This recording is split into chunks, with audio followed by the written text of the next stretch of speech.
So we've just moved the pigs from what will be the veggie patch to the second veggie patch.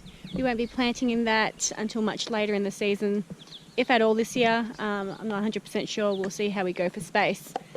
But it's the start of our 5-day long weekend. It is Melbourne Cup, and Paul's taken 2 extra days off, the Friday and the Monday. So that means that we've got 5 solid days to work on the farm. And in true Melbourne fashion, it's going to be raining on Melbourne Cup. It should be raining tomorrow and Monday, I believe. Bit of a tradition to rain this weekend, which is great because the ground is super dry. Feels like I say that every time I speak to you guys now, but it really is dusty. You can see it there. It should be much wetter this time of year. But it is what it is. It's what the conditions we're working with. So tonight, I think it's about 6 o'clock at the moment. We should be inside having dinner, but we won't be able to do any tractor work tomorrow if we're getting the rain that is predicted. I think it's predicted around 6 to 8 mil, so it's a substantial amount.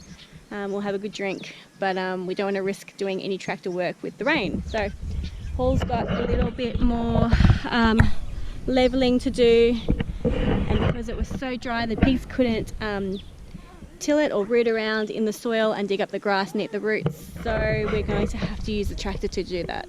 That wasn't our plan. We wanted to do it fully permaculture style, but we're running out of time, and if we don't get this done this weekend, we won't be getting a summer harvest that we can preserve throughout winter. So it's really important that we get it done no matter how, and this is the next best thing. We've got the tools here, so I might as well use them. It's been really good because Paul's been able to flatten it out. It was on a slope where the water would just run off.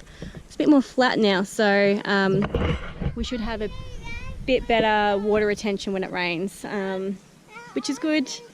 And it's much easier working in a flat area too. You want to put your shoes on? We have a cool change coming our way.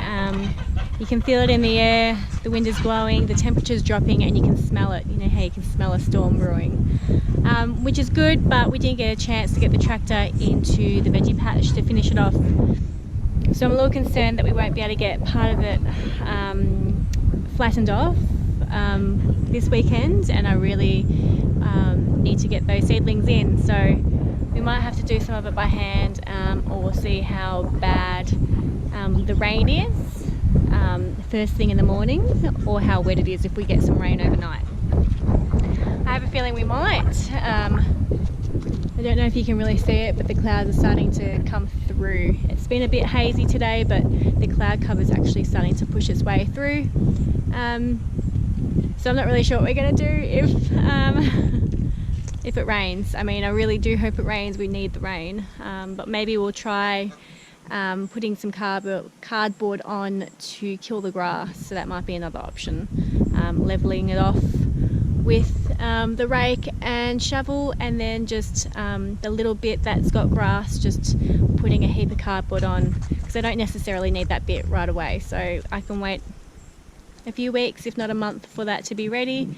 Or I can just maybe plant some pumpkins and let it trail down that, so don't really need to disturb the soil there.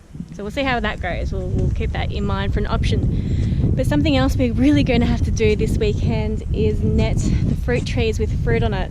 We've got a couple of nectarine trees, a fig tree, I think there's a cherry tree in there, and I'm not sure if we'll need to net the quince so much, but I've noticed that we're starting to get some bites from the parrots that we get. We get some king parrots, some rosellas that often hang around in this area.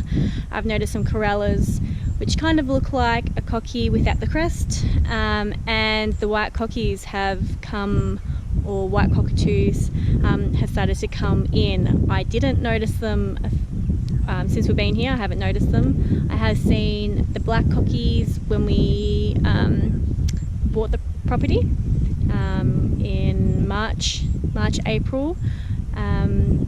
They're not really as destructive as the white cockies. They usually stay in the forest near all the pine cones, which is great, but the white cockies are super destructive, and they'll not only just eat your fruit, but they'll destroy every single piece of fruit there is on the tree for fun, because that's what they do. They're really cheeky. So I want to net the berries up there. Well, that's fallen down a bit. Need to fix that. Want to net the berries up here so they don't eat our fruit, but I've also noticed that the berries are getting nibbled. Where was it? I thought it was here.